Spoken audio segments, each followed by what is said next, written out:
This is Heliox, where evidence meets empathy. Independent, moderated, timely, deep, gentle, clinical, global, and community conversations about things that matter. Breathe easy. We go deep and lightly surface the big ideas.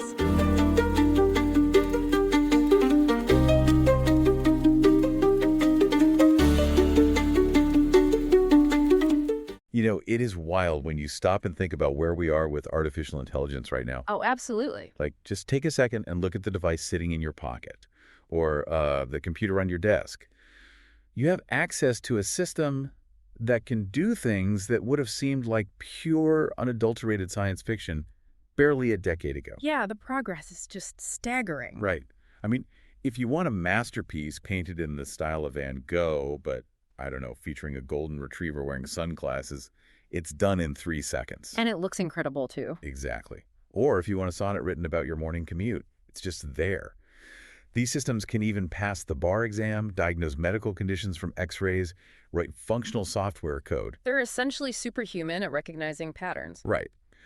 And this is a massive fundamental, but here, if you take that exact same brilliant, supposedly genius AI, and you drop it into a completely novel situation. A scenario it has literally never encountered in its massive training data. Yeah, exactly. Yeah. And you ask it a really simple what-if question, it often just completely falls apart. It hits an absolute brick wall. Yes. It will just confidently hallucinate an answer, or it'll default to something that is statistically common in its training data, but, physically impossible in the real world. And that is the paradox we're living in right now. You ask this machine, what would happen if I took this specific, never-before-seen action in this completely unfamiliar environment? And suddenly, your genius AI sounds like someone who only skimmed the Wikipedia summary of reality. Yeah, that's a great way to put it. It's just a profound limitation. We have AI that has essentially memorized the entire internet. It has ingested every textbook, every forum post, every scientific paper out there. But it doesn't actually understand how the world works. Exactly. It doesn't grasp the underlying gears and levers of reality. And so that is the mission for our deep dive today. We are looking at how a group of scientists decided this just wasn't good enough. They wanted to push past the illusion of understanding. Right. We're going to see how they are actively teaching AI to stop acting like a giant passive pattern matcher and start acting like an actual scientist. It's a huge paradigm shift. It really is. We are going to explore the creation of an AI that can generate its own hypotheses, design its own original experiments, and discover the hidden laws of nature all by itself. It is just a phenomenal journey. And to really grasp how monumental this shift is, we are going to follow the intellectual breadcrumbs that led up to a truly groundbreaking piece of research. The August 2026 paper. Yes, published by Kevin Murphy, titled Model Discovery Agent. But, we can't just parachute right into Murphy's final system. Right, because the Model Discovery Agent, or MDA, as we'll probably call it today, it didn't just appear out of nowhere. Not at all. It is the brilliant synthesis of several massive sequential roadblocks that the scientific community had to smash through over the last few years. It's a real step-by-step evolution. Exactly. In fact, there's sort of a 5-paper path that got us to this exact moment, and we are going to walk through those roadblocks one by one to understand exactly how you build an artificial scientist from the ground up. Okay, let's unpack this. Because building the brain of an AI scientist piece by piece sounds like a monumental task. It definitely is. So where does this journey actually begin? Like, what was the first major roadblock? Well, the first roadblock was fundamentally philosophical, but it had really deep mathematical consequences. Oh, interesting. Yeah, it was all about defining what it actually means to understand something. So back around 2024, researchers at DeepMind, specifically Jonathan Richens and Tom Everett, they published a paper looking at how robust agents learn causal world models. Causal world models. Right. They basically isolated the core sickness holding AI back. They called it curve fitting. Curve fitting. I mean, I've heard that term thrown around in statistics. That's essentially what most deep learning models do. Right. They just draw lines through data. That is the perfect way to visualize it. Imagine you have a massive graph with billions of dots scattered all over it. Okay, I'm picturing it. And each dot is a piece of data from the internet. Current deep learning models are arguably the most sophisticated curve fitters in human history. Right. They can draw a highly complex, multi-dimensional squiggle that passes perfectly through almost all those dots. When you give them a new dot that looks somewhat similar to the old ones, they can predict exactly where the line should go. Exactly. But here is the catch: they're engaging in entirely passive observation. Richins and Everett looked at this and realized that passive observation is fundamentally a dead end.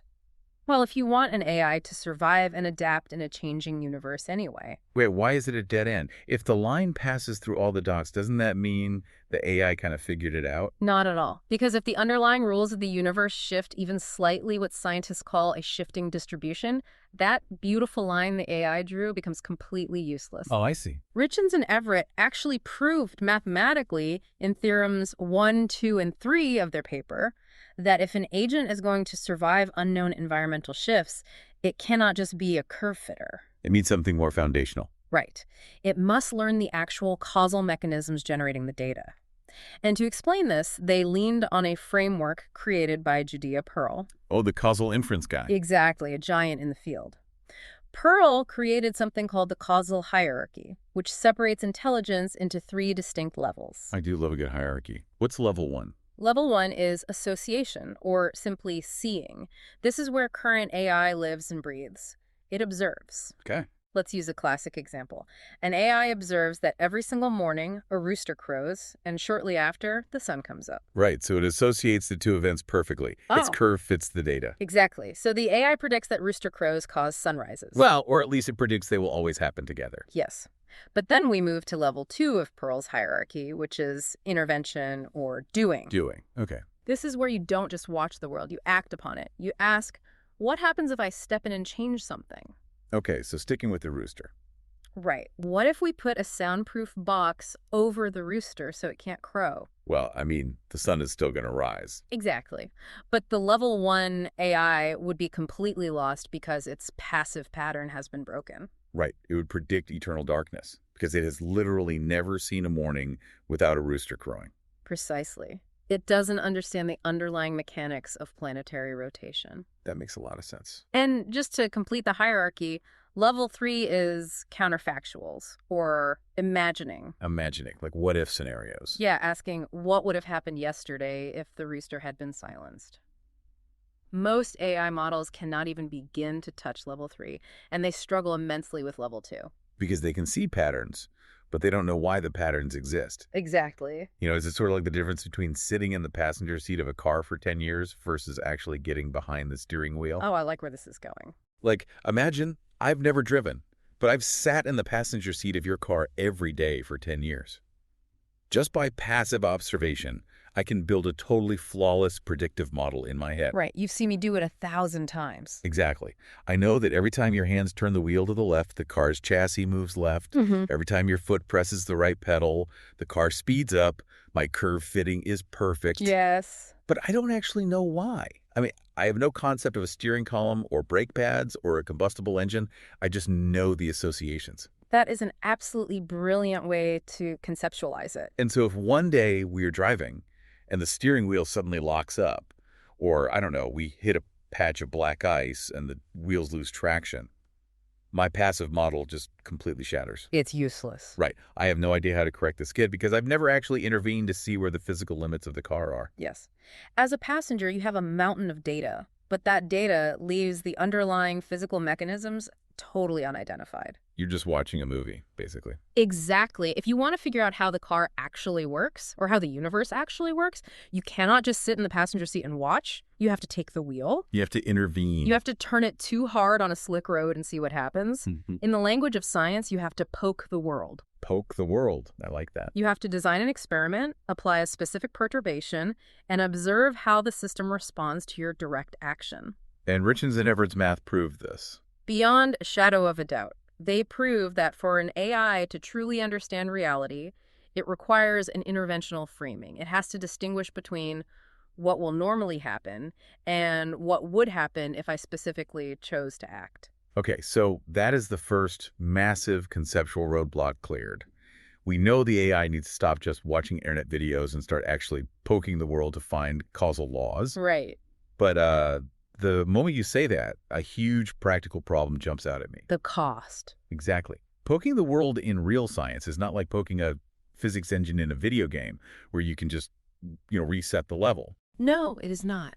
Running a clinical trial for a new cancer drug, or launching a satellite to probe Jupiter's atmosphere, or building a subterranean particle accelerator, these experiments cost millions, sometimes billions of dollars. And they take years, sometimes decades. Right. You can't just unleash an AI to randomly poke the real world a billion times to see what happens.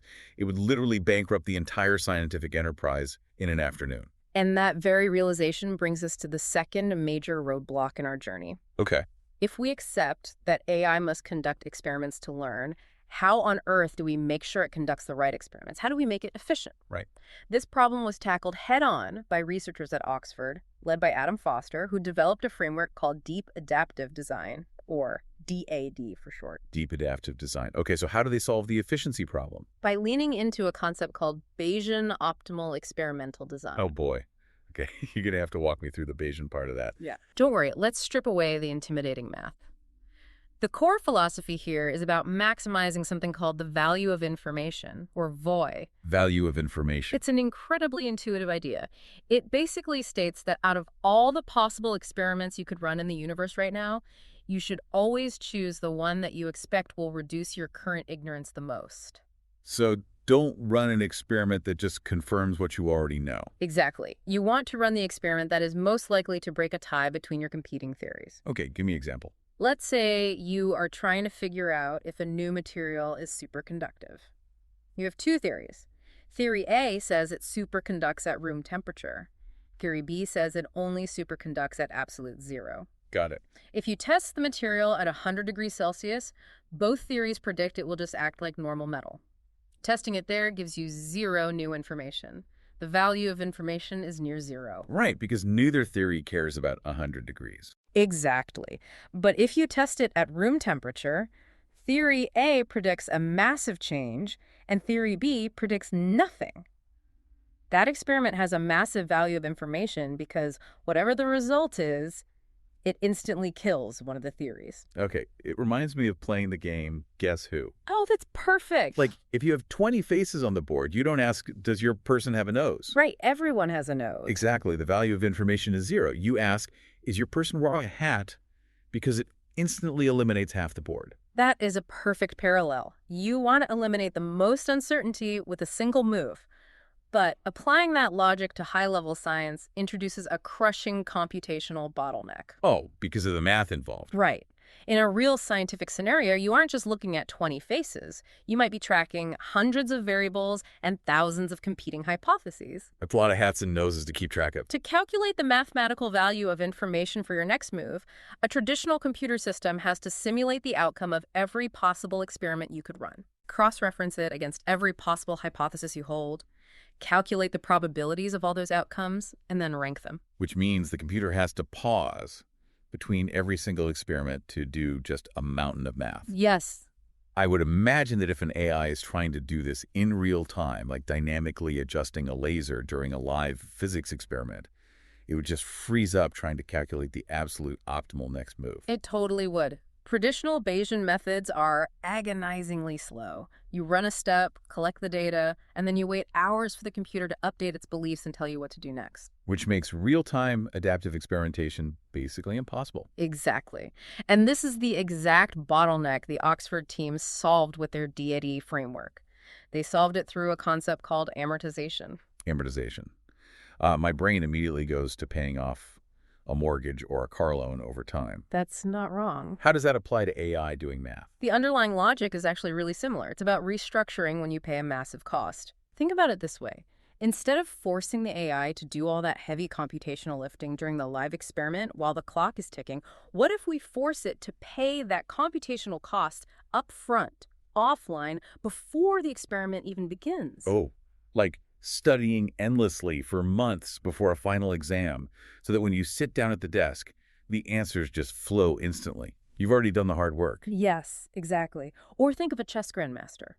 A grandmaster spends 10 years in their bedroom studying millions of board configurations. They pay a massive cognitive cost over a decade. Right. So when they finally sit down at a real tournament and their opponent moves a knight, the grandmaster doesn't have to calculate every possible ramification of that move from scratch. They recognize the pattern of the board and they instantly know the optimal counter move. Exactly. Their calculation cost has been amortized. Ah, okay. So how does the AI actually do this? How does it study for the experiment? The Oxford team used what they call an amortized design network. They take a neural network and they train it offline on millions of simulated experimental scenarios. So it's practicing. Heavy practicing. They use a mathematical trick called contrastive information bounds to teach this network how to be a strategic thinker. Contrastive information bounds. Basically, they throw countless wake experiments at it, letting it learn which types of questions yield the highest value of information in different scenarios. Gotcha. By the time it's done training, it isn't just a calculator, it's a trained experimental policy network. So when you actually deploy it into the real world? When you deploy it live, the magic happens. You conduct step 1 of your experiment. You feed the raw data from that step into the trained neural network, and with a single lightning fast-forward pass of its circuits, taking mere milliseconds, it spits out the absolute optimal design for step 2. That's incredible. No pausing, no hours of calculation. Exactly. The heavy math was already done in the simulation phase. That is incredibly clever. Yeah. And, to ground this, let's look at the specific examples of this in action from the Oxford paper. Let's do it. One of the tests they ran was a 2D source localization task. Essentially, a highly complex mathematical game of finding a hidden object on a two-dimensional grid by taking signal measurements. Right. It's a very common problem in fields like sonar detection or environmental monitoring. You have a vast area, and you are trying to find the exact source of a faint signal. Right. And when they tested the DID system on this, the way it behaved was totally alien to how a human or a rigid algorithm would do it. Yeah, humans are quite predictable there. We are. A standard human-designed search pattern might just sweep the grid methodically, row by row, like mowing a lawn. Sure. But DAD had learned an adaptive, dynamic strategy. It would take a few sparse measurements across the board to get a general feel. In the absolute millisecond, it detected even a hint of a signal in one quadrant. It would instantly cluster its next sequence of measurements tightly around that specific area to pinpoint the exact source. It was dynamically adapting. It was hunting. Yeah. And it was doing it in a fraction of a second, whereas the old Bayesian math methods would have taken hours just to decide where to look next. It was optimizing its information game dynamically. And, they also tested it in a completely different domain psychology. Yes, Yeah. the hyperbolic temporal discounting experiment. That's the one. That sounds like a mouthful, but it's basically mapping out a human being's threshold for delayed gratification, right? Exactly. It's the classic question. Would you rather have $10 today or $15 next week? Right. Psychologists use this to understand impulsivity and decision-making. But every human is different. Some people will wait a week for an extra 50 cents. Some people won't wait a day unless you double the money. Yeah, we're all wired differently. So the goal of the experiment is to find the exact indifference point for a specific patient, the exact dollar amount and time delay where their brain genuinely cannot decide which option is better. And finding that exact point is really tricky. If you just ask random questions, the patient gets bored, they start paying attention, and your data gets incredibly noisy. They just start clicking, whatever. Exactly. You need to ask the perfect sequence of pinpoint questions to narrow down their threshold as fast as possible. And that is exactly what the DDAD system did.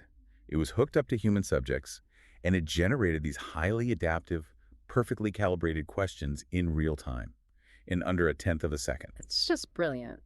Based on the human's answer to question 1, it instantly calculated the question with the highest value of information for question 2.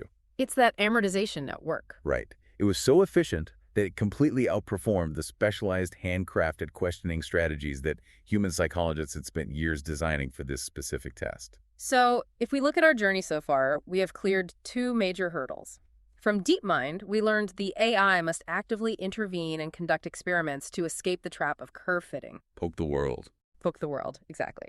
From Oxford, we got the DID framework, which gives the AI the ability to design those experiments efficiently in milliseconds without getting bogged down in endless math. So we have the foundation for an active, strategic AI. We do. But here we are still operating in a somewhat idealized mathematical space. True. Finding a hidden point on a 2D grid or asking humans multiple choice questions, those are relatively clean environments. They are. What happens when the AI steps out of the theoretical math lab and tries to apply this to the natural world because the natural world is chaotic, it is messy, and a lot of times the things we want to study are completely opaque black boxes. You've hit on the third massive roadblock, Messiness. the messiness of reality. And this is where we turn to a 2025 breakthrough by a researcher named Jacob Deisler and a large collaborative team. Okay, what did they do? They published a comprehensive guide on something called simulation-based inference, or SBI. This framework was explicitly designed to tackle the chaos of real-world science.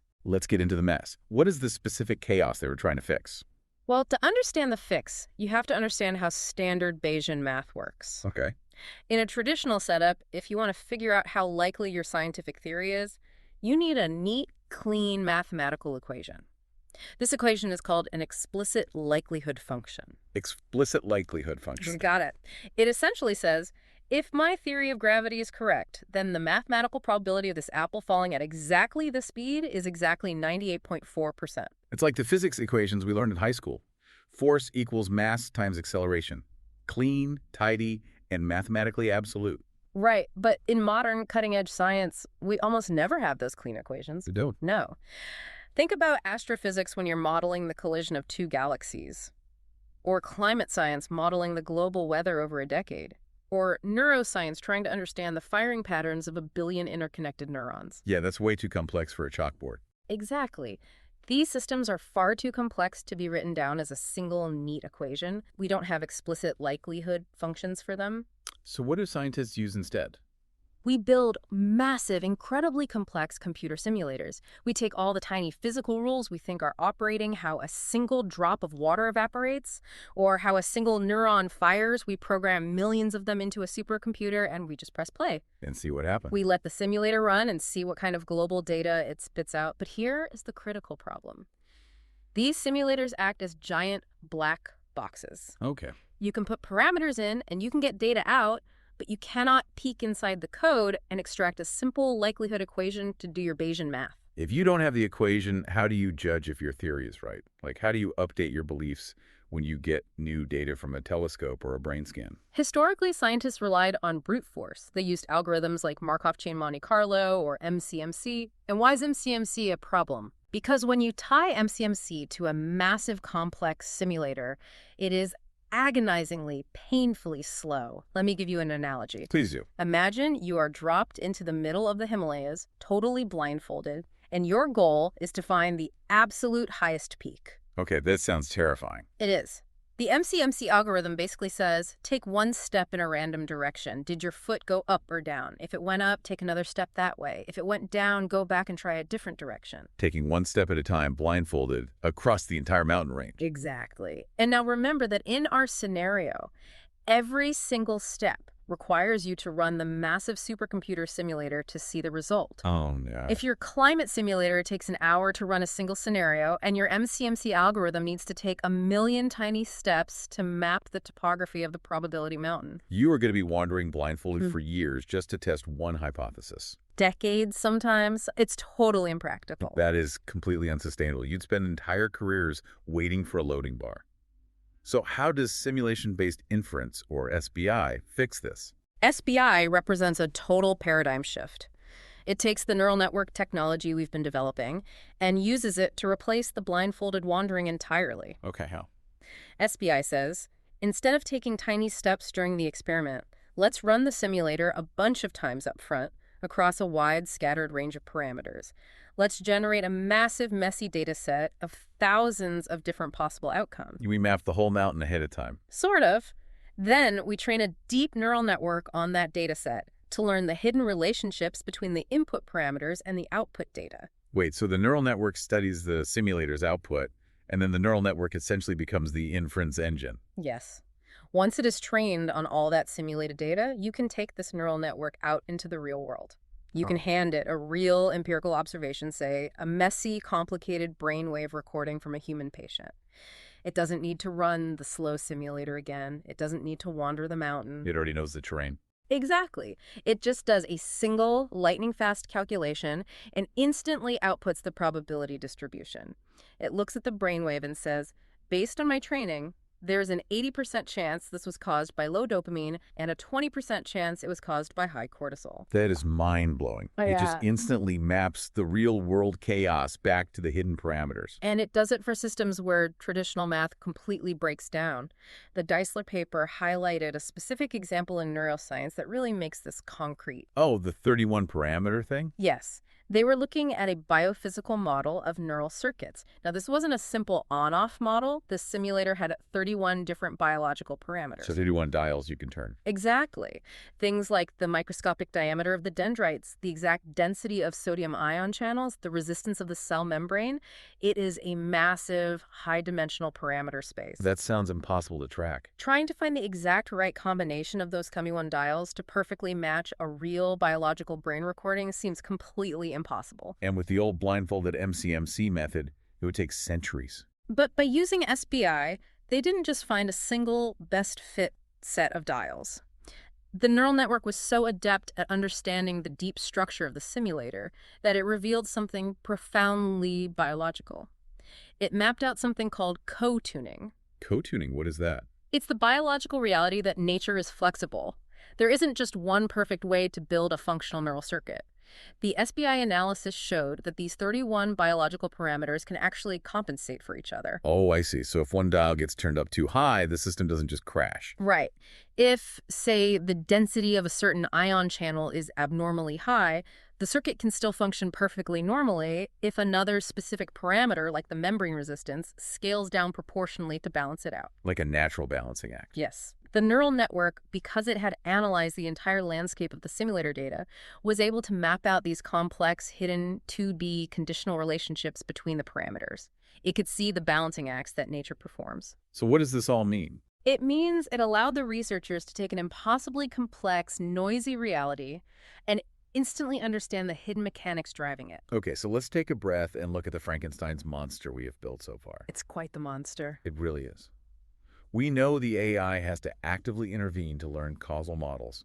That's the deep mind realization. Check. We know it can design those interventions rapidly and cheaply using amortized Bayesian networks. That's the deep adaptive design from Oxford. Oh.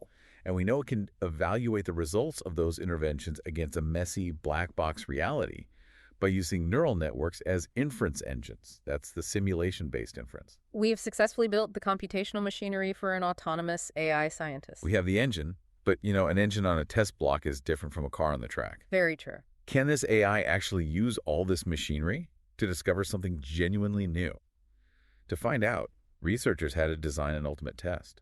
And this brings us to the fourth major milestone, a 2026 paper by Wieman and colleagues introducing the Discover Physics benchmark. The ultimate test. And honestly, this might be my absolute favorite part of this entire deep dive, because the premise of this test is straight out of a sci-fi novel. It is a brilliantly devious way to test an AI because, the fundamental problem with testing a state-of-the-art AI on Earth physics is that the AI has already read every physics textbook ever written. Right, it knows it already. It has ingested all of Wikipedia, all of Artia, all of human scientific history. If you drop an AI into a simulation and ask it to figure out how gravity works, and it spits out Isaac Newton's equations, you have no idea if it actually discovered gravity or if it's just reciting a textbook from its memory banks. Exactly. To prove that the AI is actually doing science and not just engaging in elaborate data retrieval, Wyman's team realized they had to take the AI out of our universe entirely. So they created 22 curated alien worlds. These aren't just random environments with slightly different gravity. These are carefully, meticulously designed universes where the fundamental laws of physics have been systematically broken, altered, or replaced with entirely new concepts. I want to spend some time here because these alien worlds are just fascinating. Paint a picture for me. What kind of universes are we talking about? Let's start with the Yukawa world. Yukawa world, okay? In our universe, gravity is a force that extends infinitely, getting weaker over distance but never truly disappearing. In the Yukawa world, gravity is what physicists call a screened force. What does that mean practically? Like, if I'm standing in the Yukawa world and I throw a baseball, what happens? Well, at first, it behaves exactly like you'd expect. The ball leaves your hand, and for the first 100 feet, it arcs toward the ground under a familiar gravitational pull. Normal baseball stuff. Right, but the Yukawa force has an exponential decay built into its math. It literally has a cutoff point. So mid-arc, as the ball reaches a certain distance from the planet, the gravitational pull just shuts off completely. So the ball just stops falling. It stops accelerating downward. Whatever trajectory and momentum it had at that exact cutoff boundary, it just maintains forever. It would float away into space in a perfectly straight line, entirely ignoring the massive planet below it. Wow. It is entirely counterintuitive to everything the AI learned from Earth physics. That is wild. What else did they build? They built the ether world. This world breaks a foundational rule of our physics called coordinate invariance. Coordinate invariance. Yeah, in our universe, if you drop a bowling ball in New York and you drop an identical bowling ball in Tokyo, they fall at the same rate. The laws of physics don't care where you are standing. But in the ether world. In the ether world, the laws of physics are tied to absolute locations in space. The rules literally change depending on your coordinates. A pendulum might swing differently on the left side of the room than on the right side, simply because of its position. That would drive an Earth physicist completely insane. And that's the point. They also created the dark matter world. In this universe, there are visible particles that the AI can track, but there are also hidden, invisible particles swarming around them. Spooky. These invisible particles exert strong physical forces on the visible ones, knocking them off course, accelerating them inexplicably. It would look like magic. It would look like objects are just moving themselves. To solve the dark matter world, the AI has to mathematically infer the existence of objects it cannot even see, purely based on the unexplained anomalies in the data. That's a massive cognitive leap. And they also built worlds with non-linear velocity-dependent friction, where the faster you go, the rules of drag change in bizarre, chaotic ways. So the setup is brutal. The AI gets dropped into one of these 22 alien universes with zero instructions. It just has a blank slate. A total blank slate. Its job is to act like an explorer. It has to design experiments like saying, I'm going to place particle A at these coordinates, give it a velocity of 50 meters per second, and observe where it goes. Right. It watches the raw numerical trajectory data come back. All right. And then, based purely on that data, it has to write a functional Python program that mathematically defines the new alien law of physics it just uncovered. And as a final hurdle, it has to explain that law conceptually in plain English. It is the ultimate test of autonomous scientific reasoning. Wieman's team unleashed 11 of the most advanced AI models in the world onto this benchmark. And the results were incredibly revealing about where AI currently stands. You really were. How do they do? Do they crack the alien of physics? Well, the massive proprietary frontier models, systems like Claude Opus 4.7 and GPT 5.5 perform the best. But even these multi-billion-dollar models could only successfully solve about half of the 22 alien worlds. Only half. And what about the open source models, like Llama 3.3 or Quinn 3.5? They lagged massively behind. They struggled to design informative experiments, often just repeating the same basic test over and over, and they largely failed to adapt to the non-canonical physics. You know, what fascinates me is how these AI models failed. Because Wieman's team didn't just give them a pass-fail grade on the math. They used a dual evaluation framework. Yes. Metric 1 was the trajectory mean squared error, or MSE. The MSE. This is the purely mathematical grade it asks. How well does the Python equation the AI wrote actually predict the future movement of the particles? Right. If the AI writes an equation, and that equation can accurately guess where the ball is going to be in 10 seconds, it gets a good MSE score. But metric 2 was the explanation score. An independent panel of judges evaluated the plain English description the AI wrote to accompany its math. They wanted to know, does the AI conceptually understand why the particles are moving this way? And the divergence between these two scores is the punchline here. A high predictive accuracy, a low MSE, did not guarantee a high explanation score. In fact, they were often completely disconnected. Exactly. The AI models would often slip right back into their old bad habits of curve fitting. They were faking it. They were. An AI might observe a particle moving weirdly in a non-linear friction world. Instead of figuring out the true physical rule, the AI would just take a standard Earth equation, aggressively tweak a bunch of random mathematical parameters until the line sort of matched the weird trajectory, and submit it. So the math would technically predict the movement well enough to get a good MSE score. Yes. But when asked to explain it in English, the AI would write total nonsense. It didn't uncover a concept, it just brute forced a numerical approximation. It achieved low error without a single shred of true scientific insight. There was a specific failure mode in these tests that I think perfectly highlights why current AI isn't ready to be an independent scientist. The researchers called it being prior bound. This is a devastating flaw for an explorer.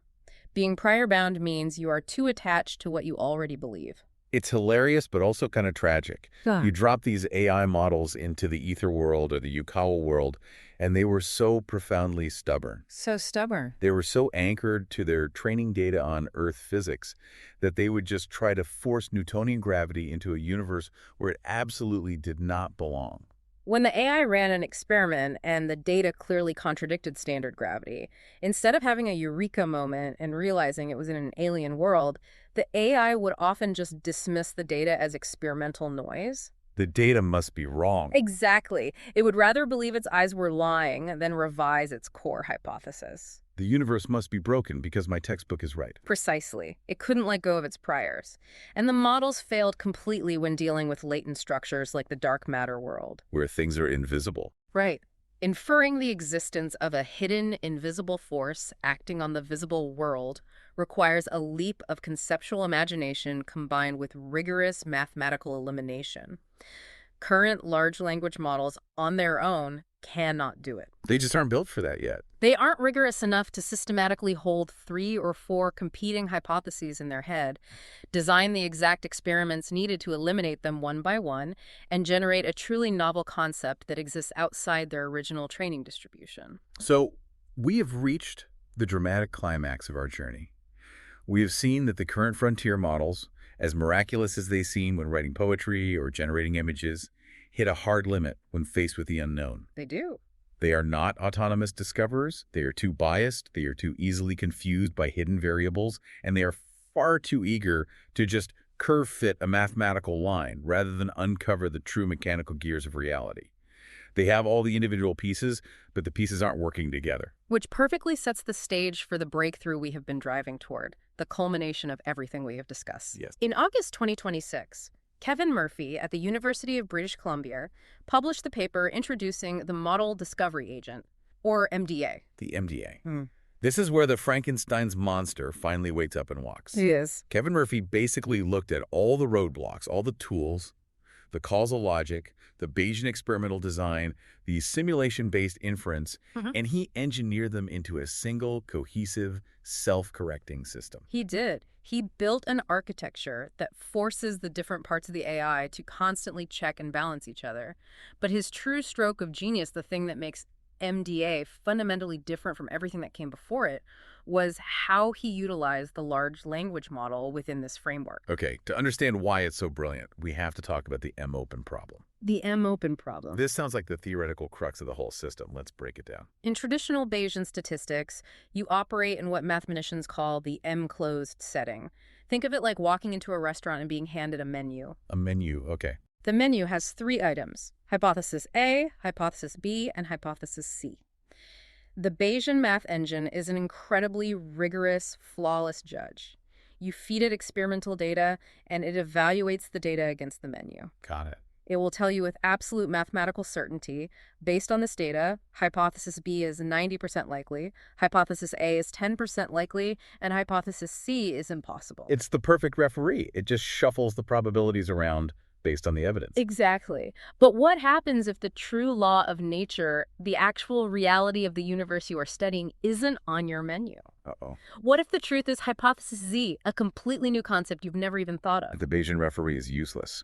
It's going to confidently tell me that hypothesis B is the best answer, even though it's completely wrong, simply because it's the best of the bad options on the menu. You've hit the nail on the head. Standard Bayesian math cannot invent a new hypothesis. It can only shuffle probabilities among the ideas you already gave it. So that's the M-open problem. This is the M-open setting when the actual truth lies completely outside your current hypothesis class.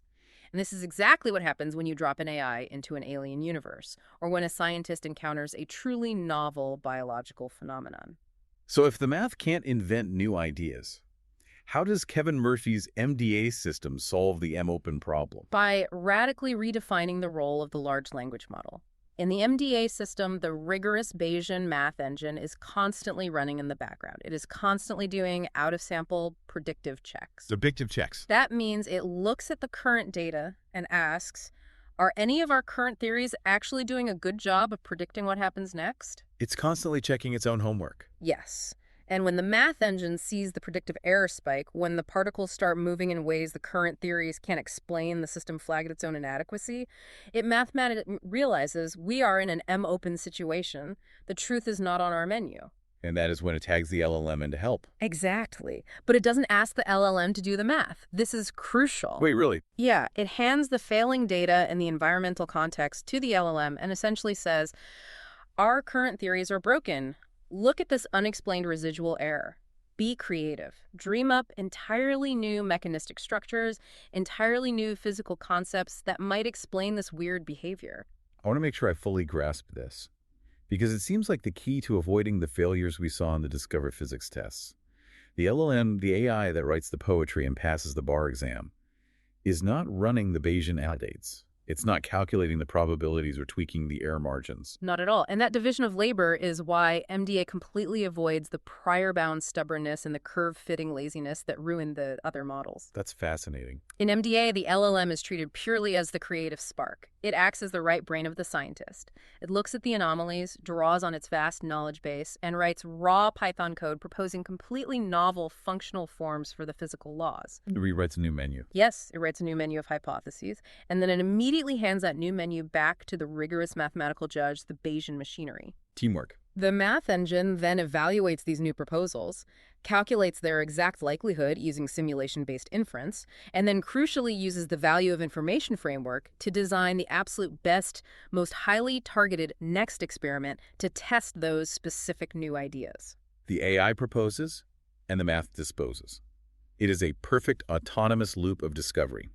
And to prove how beautifully this works, Murphy's team ran MDA on something called ForceBench, which is a harder adaptation of that Discover Physics Alien Universe test. It's a brutal test. They took MDA and they dropped it into the Yukawa world, the universe with screened gravity that abruptly shuts off. And remember, when they tested a standard state-of-the-art LLM agent on its own in the Yukawa world, it completely failed. Right. Let's walk through exactly how the solo LLM failed and then how MDA succeeded, because the contrast is incredible. It's night and day. When the solo LLM got dropped into the Yukawa world, it started running a few basic short-range experiments.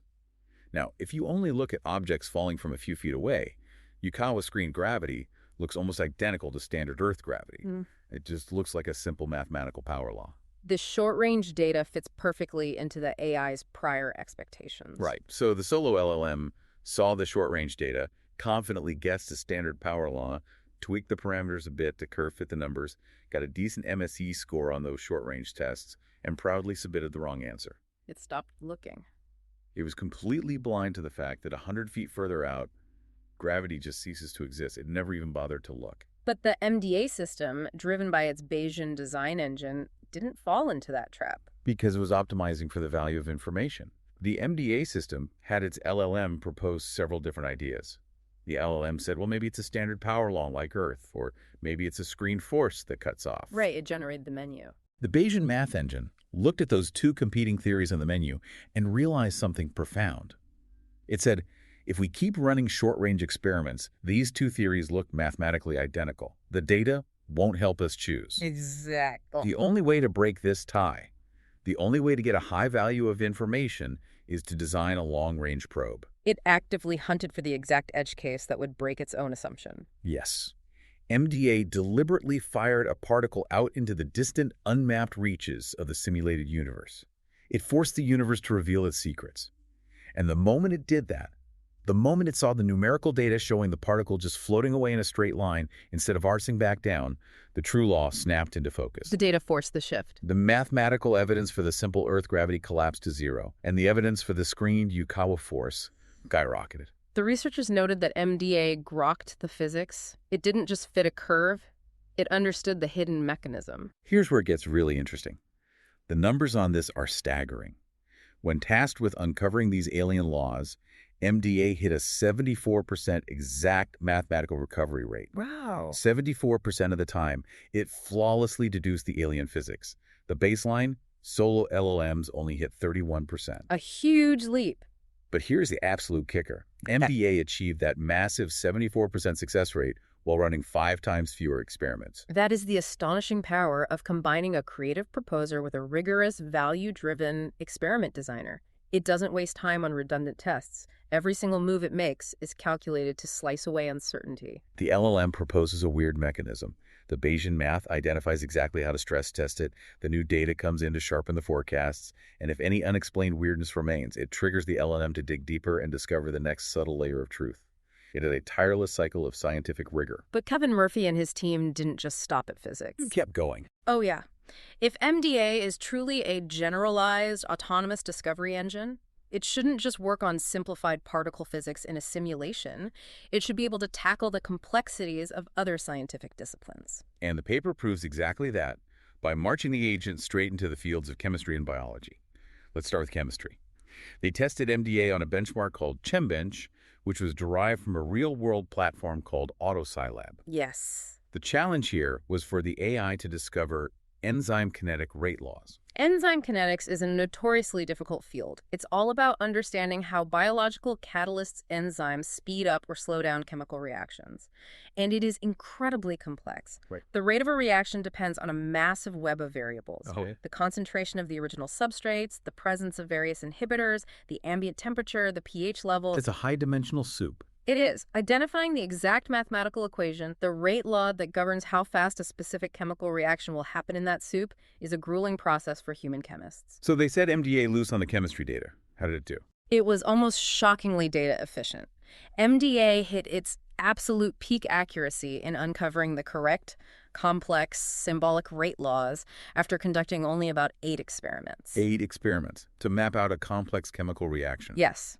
To put that in perspective, the previous state-of-the-art AI system on this exact same benchmark required 60 experiments just to reach a significantly lower level of accuracy. So it's not just better, it's vastly faster. Exactly. MDA was vastly faster.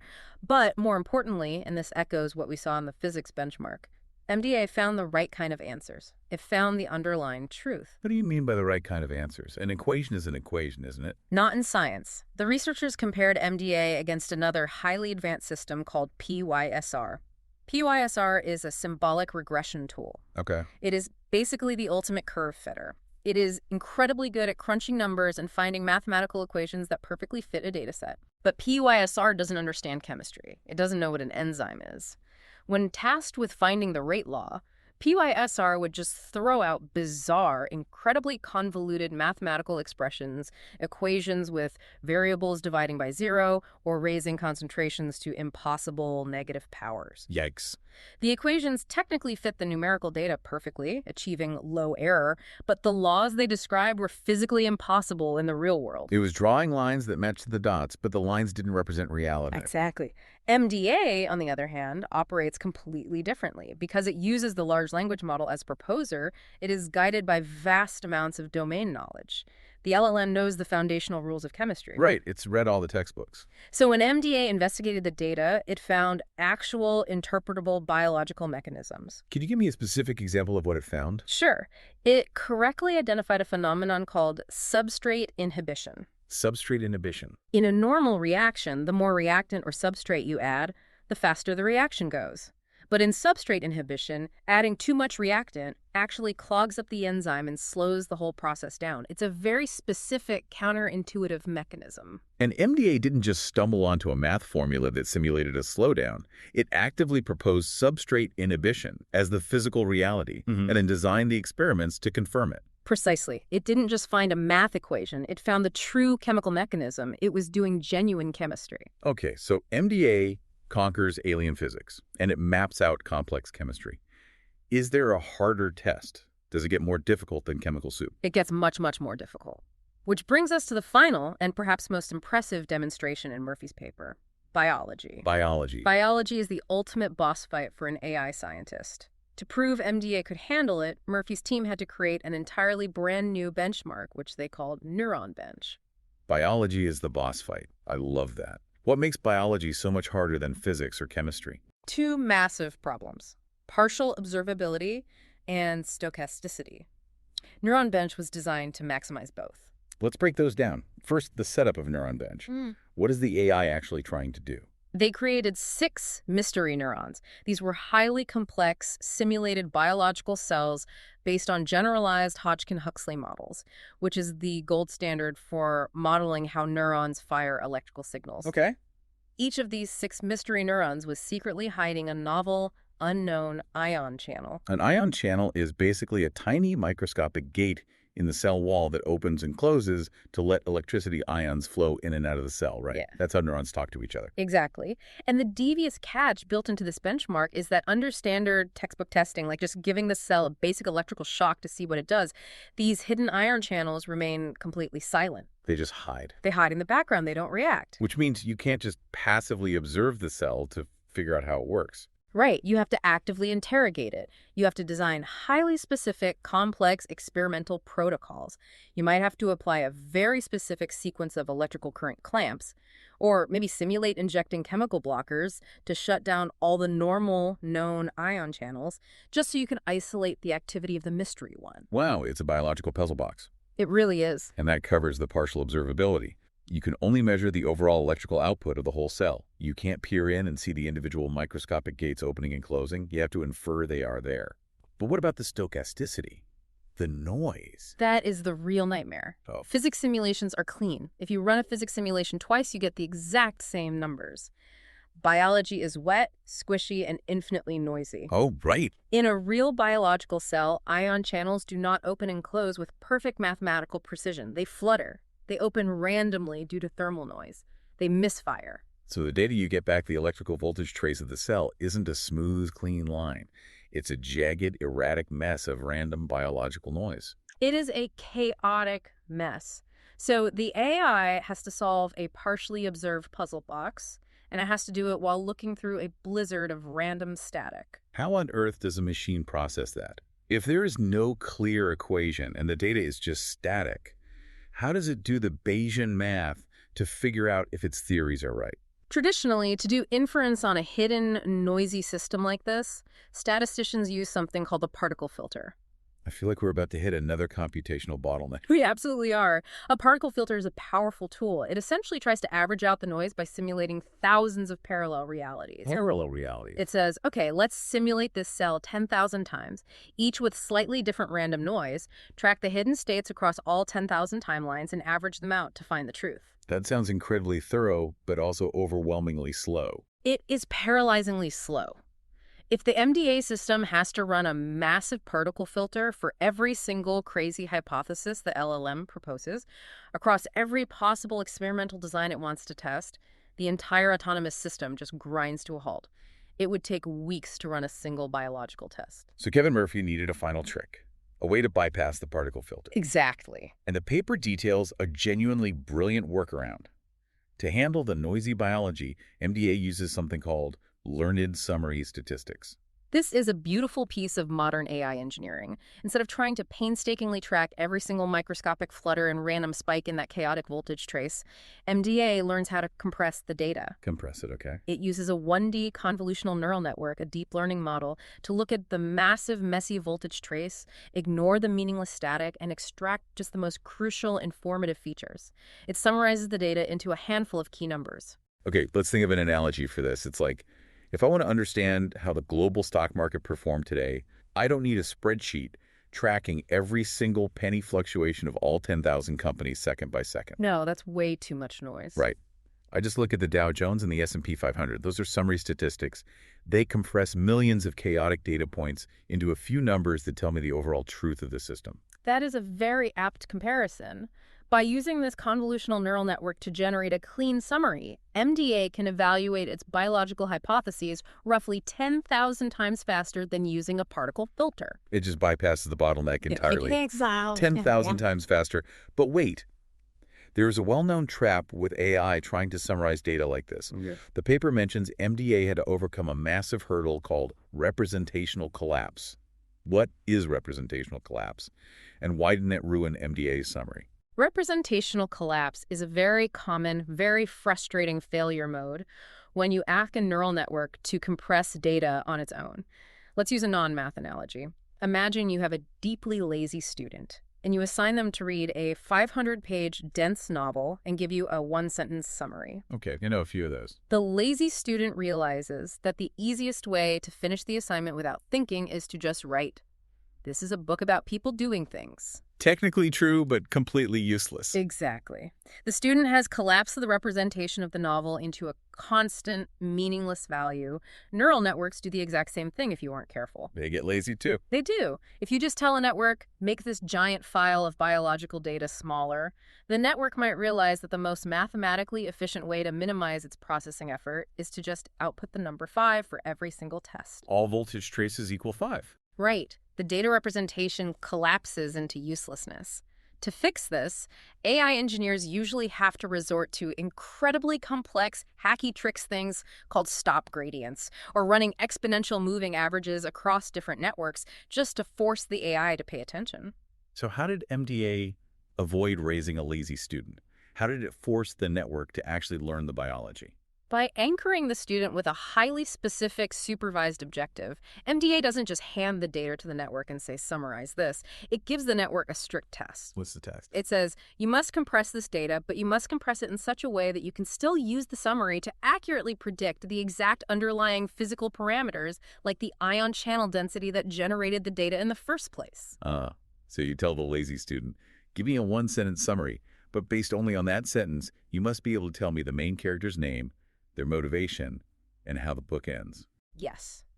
Because the neural network is forced by that supervised objective to predict the underlying physical truth, it cannot be lazy. It cannot collapse. It has to learn and preserve the specific features in the static that actually matter. That's brilliant. And the most elegant part of the system is that because it's a dynamic learning network, it automatically adapts on the fly. What do you mean? Imagine the LLM proposer suddenly comes up with a wild new hypothesis about a weird type of calcium ion channel that no one has ever seen before. Okay.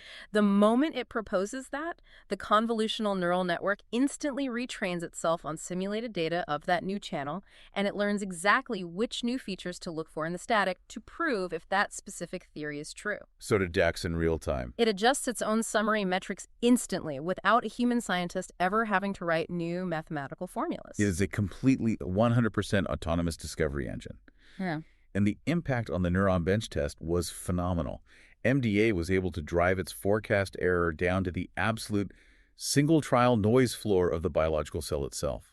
Meaning it extracted literally every single drop of useful information that physically existed in that noisy environment. It completely dominated the tests. It consistently beat the baselines, correctly identifying the hidden silent ion channels time after time by aggressively designing the exact sequence of electrical shocks and chemical blockades needed to force those hidden channels out into the open. It played the noisy puzzle box perfectly. It is a profound, almost breathtaking demonstration of what becomes possible when you synthesize the creative generative power of modern language models with the rigorous, skeptical, self-correcting engine of Bayesian experimental design. It really is. It feels like we are looking at the actual blueprint for the next century of scientific discovery. Let's take a step back and recap this epic journey we have been on, because the amount of ground we have covered is just staggering. It's been a long road. We started with the fundamental realization that AI can no longer just be a passive curve fitter.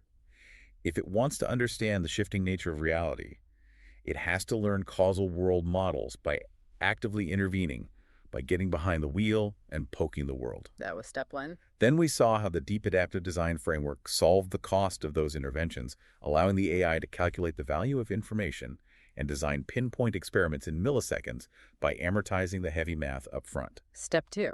We explored how simulation-based inference allowed the AI to test those theories not against clean equations, but against the messy black box reality of supercomputer simulations and real-world noise. And step three. We watched early, highly advanced AI models fail spectacularly in the alien universes of the Discover Physics benchmark, blindly forcing standard gravity into worlds where it didn't belong, proving that language models alone lack the rigor for true science. They needed a partner. Right. And finally, we arrived at Kevin Murphy's masterpiece, the Model Discovery Agent, a system that conquers the M-open problem by using an LLM to creatively dream up entirely new hypotheses when old ones fail, uses Bayesian math to rigorously judge those wild ideas, and designs highly efficient, active experiments to actively prove itself wrong. It's incredible. We watched it uncover the hidden mechanics of screened gravity, define the complex rules of chemical enzyme kinetics, and successfully hunt down silent ion channels in the chaotic, noisy static of wet biology. And I think the essential takeaway for anyone listening to this isn't fear. It isn't that MDA or systems like it are going to render human scientists obsolete or replace researchers. Far from it. What this technology represents is the creation of a tireless, rigorously logical partner. A partner that isn't intimidated by massive, noisy, 31-dimensional biological data sets.